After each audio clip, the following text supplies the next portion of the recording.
Good morning friends and welcome to the pre-market view. US markets were up over the weekend and they were up anywhere from 0.5 to almost about 0.6%. The business confidence level has been at the highest level of the last 2 years, and overall the possibility of a rate hike over the next couple of days is very high.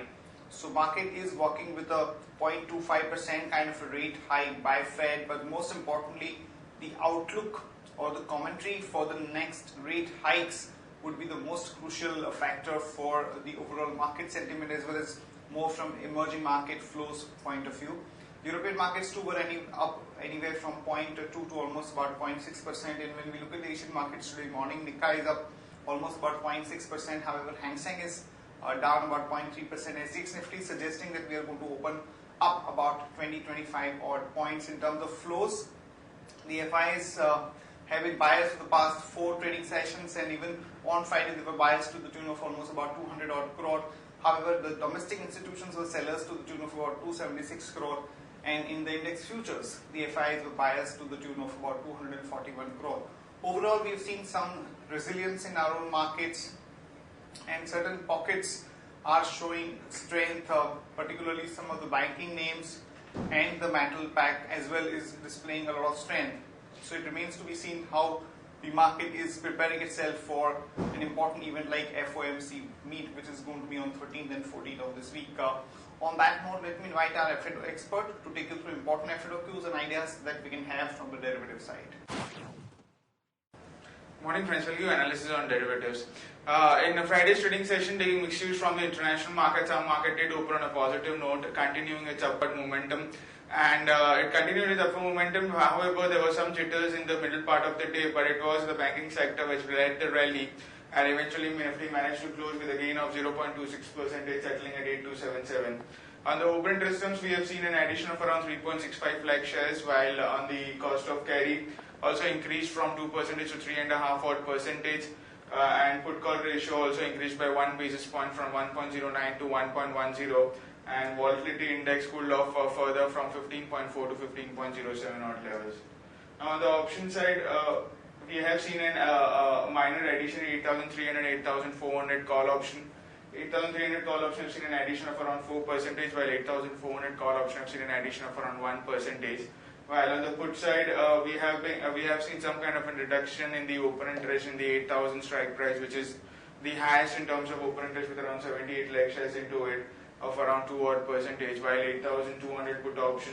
The momentum is now getting shift from the lowest strike price to the highest strike price. That is, we have been seeing an unwinding in the highest strike price put option, and it's getting shift to the highest strike price of 8,200, which saw an addition of around 10% in yesterday's trade, and it has the open interest of around 43 lakh shares into it, and continues to be the immediate support for the market for the near future.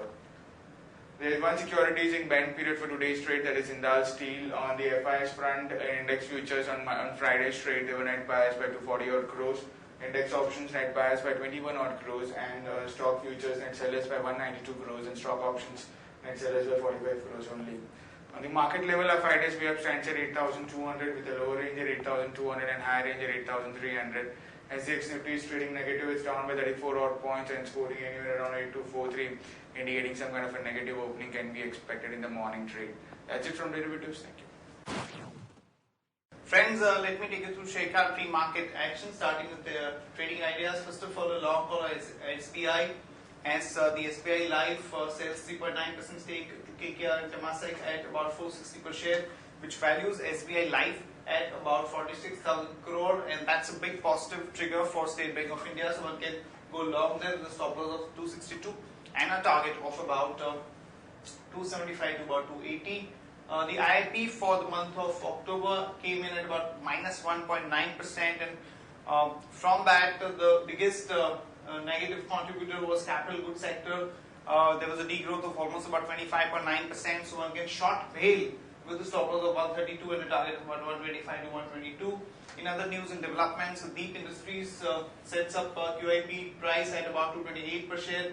The IT companies would remain in focus, as Donald Trump has come out with a statement which is sentimentally negative for the Indian IT companies, and this is on the H-1B visa and the kind of work that can be undertaken by the H-1B visa holders in US. INF is exploring the sale of capital markets arm. IOC is keen to buy 26% stake in GSPC's Mundra LNG terminal. LIC hikes stake in Bata to about 7.05%.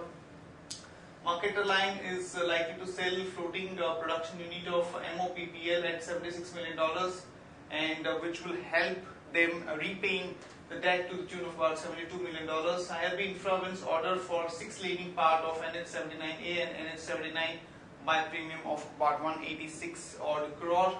1050 crore hit for Reliance Power's SASAN and UMBP post the Supreme Court verdict. Titagarh Wagons gets orders for the construction of 2 fuel barges for Indian Navy. SZVN numbers were quite lackluster. Gayatri Projects profit growth was about 48% at 10 crore. J Kumar Infra net profit was up 5%. NMDC net profit was down about 5%. And the companies which will be announcing numbers today, from the major one, it is going to be CESC, and they are looking at a net profit of about 190.40 crore. Apart from that, Maharashtra Seamless, JFD Auto, Nico India, GMBC, Bhushan Steel, and clutch of other companies will be announcing the numbers. List of stocks with positive and negative bias. Positive bias stocks are Tata Power, Macleod Russell, Jindal Steel, and stocks with negative bias are Bharat Finance, Core India, Infratel. And the advisory picks or the investment picks that will be announced on ET Now today at around 9:30 from the advisory basket would be Reliance Industries, Temple Fertilizers, Non-Percent Beverages, Info Edge, and One Vela Holidays. That's it from all of us, friends. Have a good trading session and see you tomorrow at the same time.